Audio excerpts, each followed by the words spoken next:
What is going on with Stephen A. Smith and the NBA pointing out that Cooper Flagg is white and driving this controversial take? Because I saw at first on TikTok Stephen A. Smith say the reason why the Mavericks cannot pass up on Cooper Flagg is because he's white in America.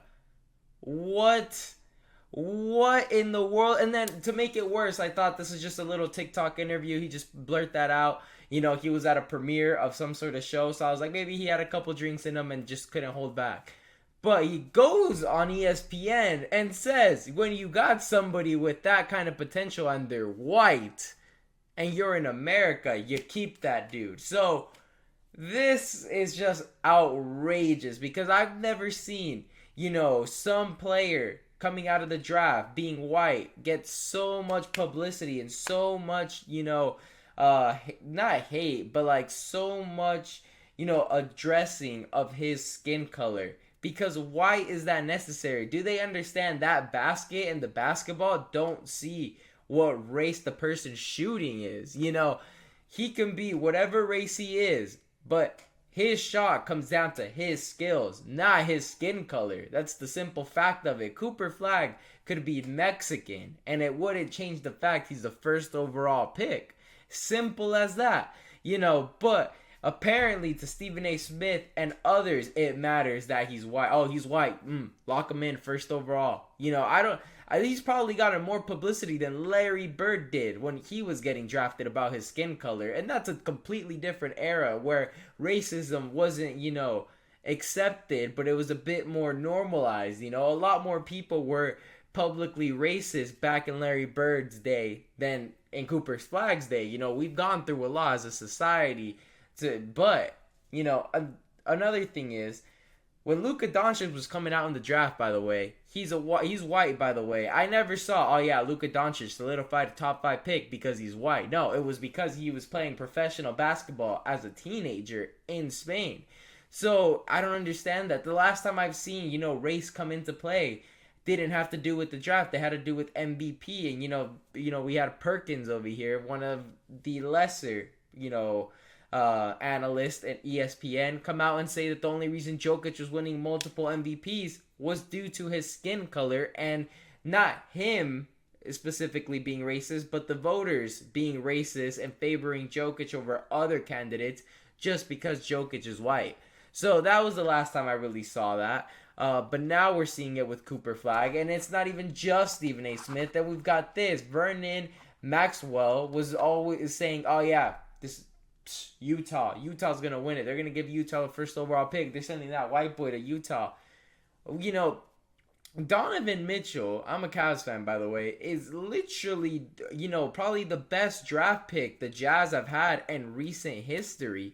And he is not white. They don't always have to be white in Utah. You check their point guard right now. It's Colin Sexton. Yeah, they got Lauri Markkanen. Yeah, they got Walker Kessler. But it's not just a squad of white guys on the Utah Jazz. And the NBA, like, it's what happened to diversity, guys? Like, why does my man have to be white to play on the Jazz now? Oh yeah, where's Cooper Flagg going? Well, he's white. He's going to Utah. Okay, why? What is this outrage? Boston, is Jaylen Brown and Jason Tatum white now? Derek White, they've got one white guy in the starting lineup, right? And he's European. Like, what are we doing, man? Why are we bringing in race? Like I said, the basketball and the basket don't see race. It's literally on skill set. And, honestly, the Mavericks are going to select Cooper Flagg because they've got a beautiful scenario here. They just traded Luka Doncic, right?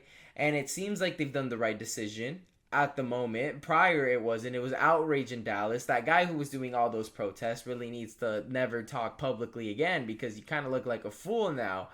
But Luka Doncic, you trade him offensively, absolutely great. Defensively, abysmal. I'll tell you that. But now, when healthy, this team will eventually get healthy. You've got Kyrie Irving, Klay Thompson, championship backcourt. You've got five championships between them. And then in the front court, you either going to have Gafford or Lively, or maybe Gafford gets moved and you bring in some other piece. But you've got your centers. You got your big men pretty set. And then you have Anthony Davis, who can be a top 5 player, at his peak.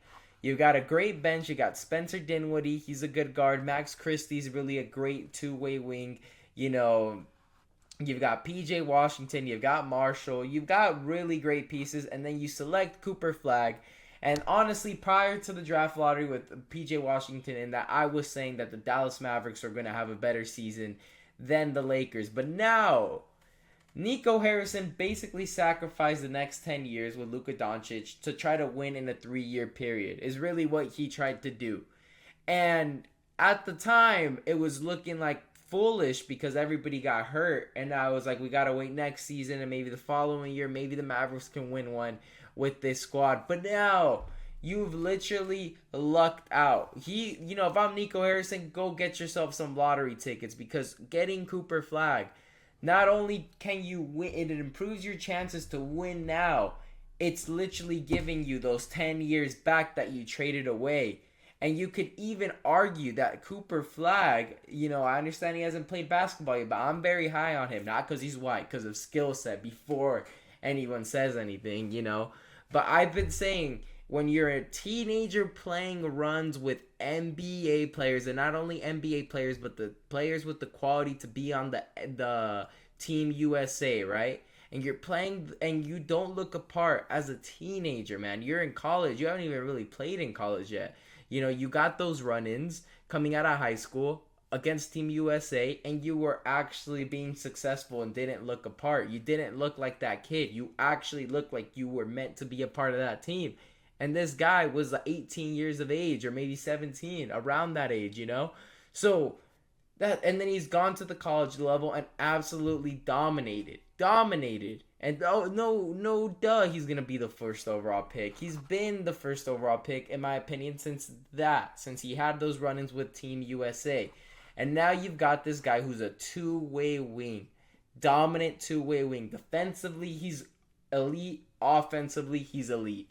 So Luka Doncic, elite offensively, defensively, he was a liability. So you've actually somehow have replaced Luka's potential. I understand his potential was somewhat fulfilled. He took you to the finals, but now you have a chance to actually have a two-wing guy who has literally, in my opinion, I cannot point a weakness. He's a modern-day elite hooper. He's got a great build himself. He's got a great skill set. He could shoot the ball. He can block. He can rebound. He can assist. Defensively, he's great. To me, not only did you get the next 10, get back the next 10 years, add another 5 if you don't cheap out this time. Because honestly, the reason they traded Luka was because they didn't want to pay him that record-breaking contract. So, to me, you pay that to Cooper Flagg. Honestly, if he does fulfill his potential, of course. If he does fulfill his potential. But anyways, make sure to leave a like and subscribe. Leave a comment down below. What do you think about people bringing in race to Cooper Flagg? Do you think this is some sort of form of, I wouldn't say racism, because it's kind of positive in a sense. Like, oh yeah, select them first overall, but also he's white. But I just want to see, do you think it's appropriate for these things to be put out on live television and on these platforms? Or should we, refer to him as just a basketball player and not be like, oh, white guy? But anyways, thank you guys for watching.